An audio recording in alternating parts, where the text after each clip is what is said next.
You're watching Talking Points, a focus on the political scene in Lubbock and across the South Plains.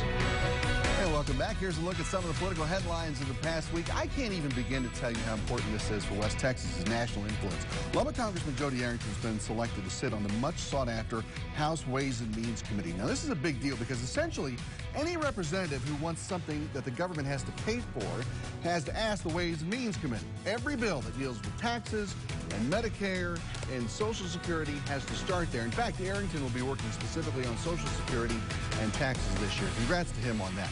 Government shutdown has been doing a number on our farmers. Of course, the USDA did reopen a lot of the Farm Service Agency offices in the area on Thursday and Friday. Those folks working without pay to help farmers with existing loans and to give out tax documents. The problem is that important work like recording crops and grading cotton and planning for next season remains on hold until the shutdown's over. If you have a problem, those offices will be open again on Tuesday. And Lubbock County Commissioner is close to finalizing its transportation improvement program, which will give them a much-needed long-term road plan for the county itself. The question now is how to pay for at least the highest priorities on that project list. Some may be paid for with cash on hand over many years. Others could be paid through bonds. That would mean you would vote on whether or not to make that happen, possibly as early as this May. Roads also an improvement priority for folks inside the loop as well for all sorts of changing travel needs.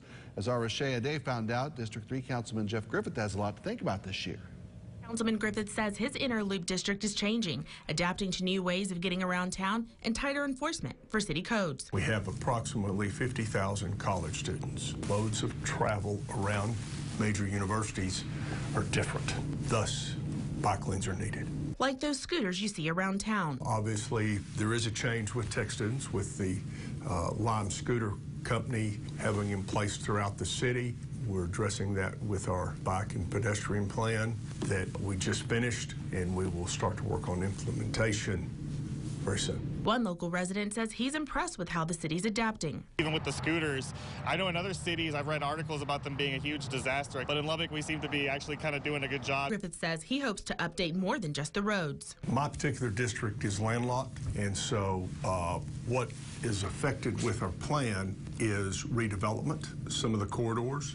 Also, to continue our community policing initiatives with our substation build-outs, and that, I believe, will really help, especially in my district. He also wants to remind residents how important it is to keep their properties up to code. Code enforcement.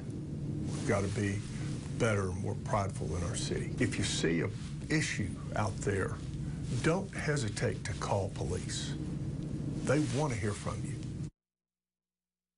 And that's our Rashea Day. Let's do some more of that. Spend 5 good minutes with District 1 Councilman Juan Chai. It's always good to see you. Thank you.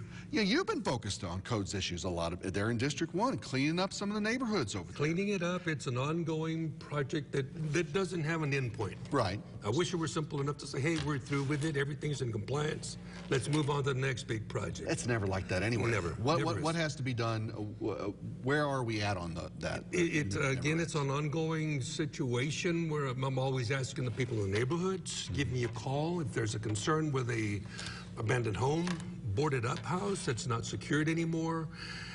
That sometimes brings in the crime element into the neighborhood. Sure. So if there's an abandoned home out there that is not boarded up or secured, I need to know about it. Call City Hall, call my phone number, drop me a text, let me know.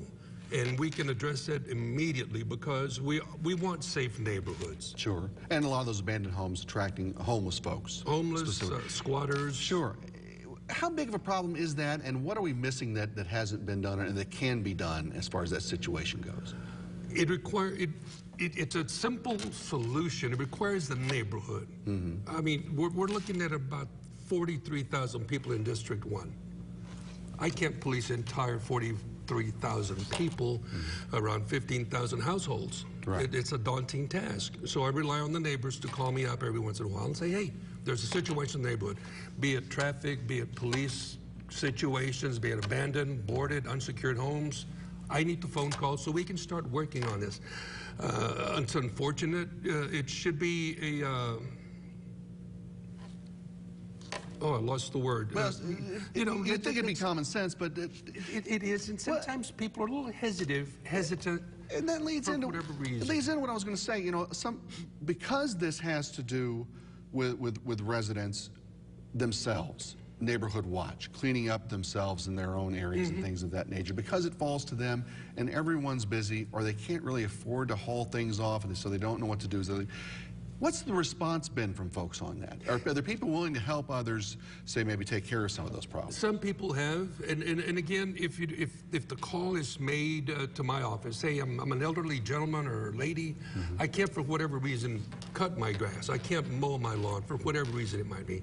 Let me try to find somebody out there, maybe the Boy Scouts, the Eagle Scouts. There's organizations out there that are ready to help. But again, don't let this become a big issue. Once they start citing you, then we've got to go. I've got to do an intervention then at that point. Try to figure, try to find out what's the reason behind it. We've talked forever about business investment in that area, and here we are. We're kind of there. Hotels and business additions in the downtown area, and the Buddy Holly Center is growing up and looks. What has to be done to keep that growth moving forward now? Once those projects are finished, we need to show them that we have the population, the interest to keep these big businesses growing. And again, it takes the public to maintain these doors open. You've got the ballet, you've got the symphony. It's going to be big for Lubbock. And we need to patronize these. Make sure you go down there and spend some money. We've got to show that there's an interest. Does some of that then start to seep into some of those neighborhoods next door? I think it does. You've got the Guadalupe neighborhood, you've got the Jackson-Mahon neighborhood. I see development happening. Infill is very important for these neighborhoods, and that would be great. We're talking right now with the school board. There's 3 elementary schools that are fixing to shut down. There's an elementary school that's going to be built, possibly to house maybe around 800 students. Conversation is that it's possibly going to the Mahon district. That would be great for that neighborhood. There's a lot of empty lots there. I see that the neighborhood reinvigorating, getting started. Rooftops, we need it. The Jackson, the Mahon area. Keep us updated on the school situation too, because that sounds like a big deal for those folks. Well, you've got Guadalupe Elementary School. You've got Jackson Elementary School and Wright Elementary School that are going to be shut or closed. And the bond election was passed, so now there's a school to be built. We'll get into that. And again, the conversation is the area that I mentioned, but this is more of a conversation with the school board trustees. Sure. But you'll be on top of it, I know, because you're on top of everything else. I certainly try to. Good to see you, my friend. Thank you for the invitation. Coming up, we've already talked about changes to state politics already with the election of new speaker. Now meet the man himself next on Talking.